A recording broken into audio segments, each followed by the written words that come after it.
understand that, listen, living in the West is good, but with the shifts happening geopolitically right now, it is a sign that you should take everything that you've ever learned, everything that you ever own, back to the motherland where you could grow while we see these shifts happening. Because if you don't do that, you stay here, you will watch the money crash and collapse right in front of your eyes while other countries are emerging. So you have to stay in tracks. If you don't do that, bad news.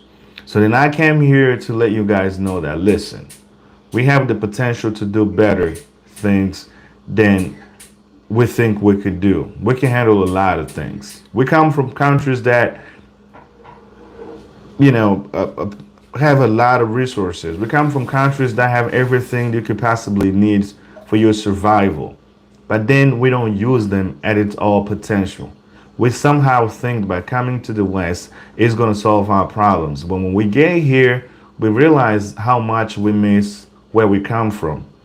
The things that we, hey, how's it going?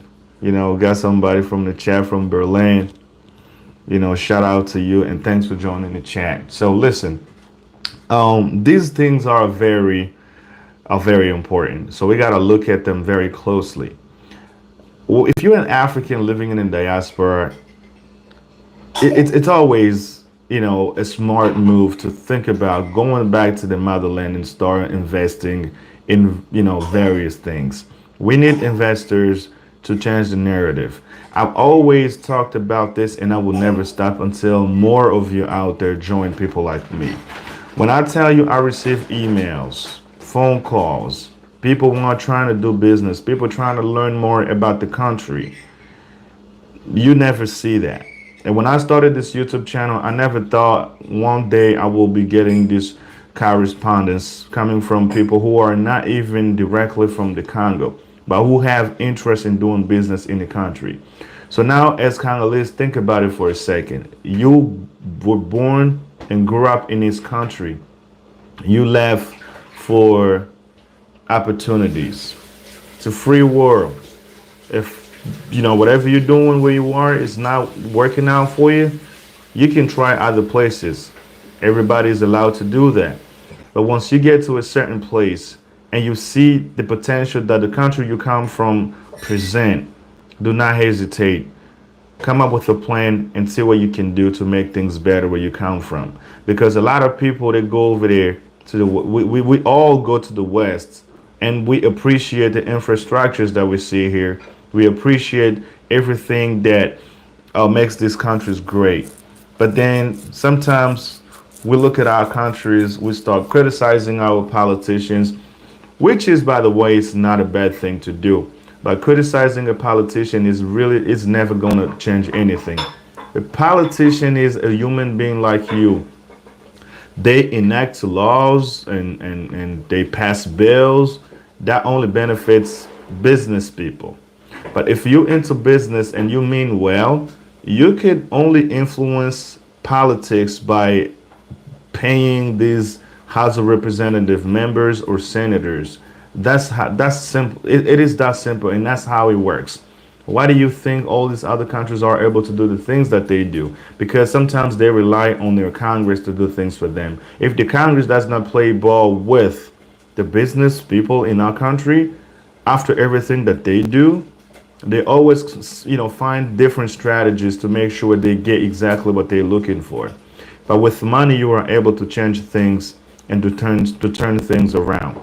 All I'm asking you to do is go out of your way and start to realize, like as we speak right now, that the country where we come from has way more potential than what we think it does.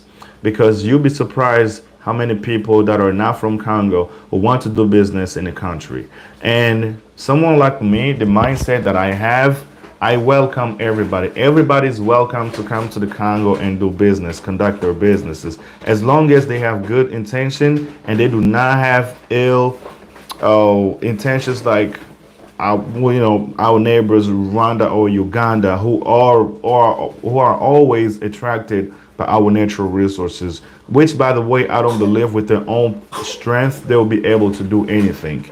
They only rely or depend on the major power or player out there in the world to back them with all the atrocities that they're causing in the country. Because if you leave a country like Rwanda and the Democratic Republic of Congo, trust me, we'll bomb the hell out of them, and the war will be done before even everybody hears about it. All right. So, in order for us to make sure that these things do not happen, it is important to start your investment, because if you come to a country like America, it's more American business to dominate over any other foreign, living in America. So it's Americans first. They make it possible for Americans to start business, whether it is a small business or like giant businesses or whatever like that. So they always make sure of that. And that's the same thing we can do in Congo as well. I always advocate for more Congolese joining the force and doing business in the country.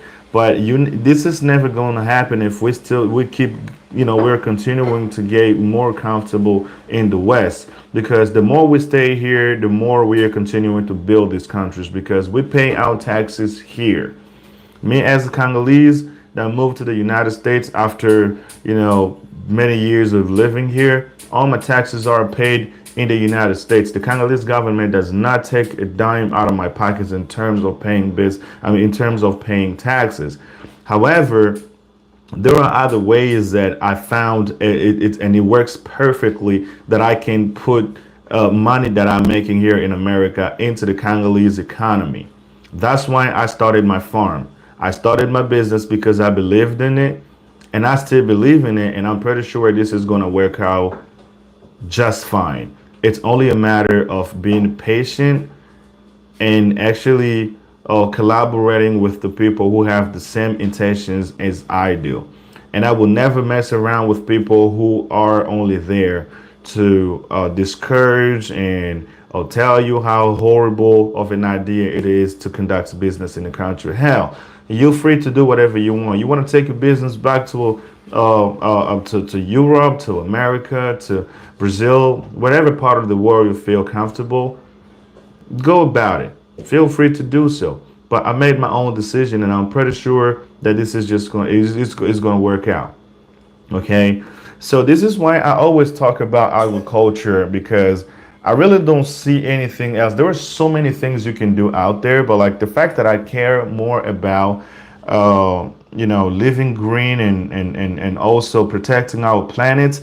And the best way I can do that is by practicing agriculture. I'm pretty sure by planting more trees and within my farmland, it's going to make it possible to protect to combat the global warming. And so that's something that I'm doing. I got a bunch of trees growing within my farm, and it's working out just fine. My pig barn project is almost complete. Look out for the videos, because really soon it's going to come to your screen.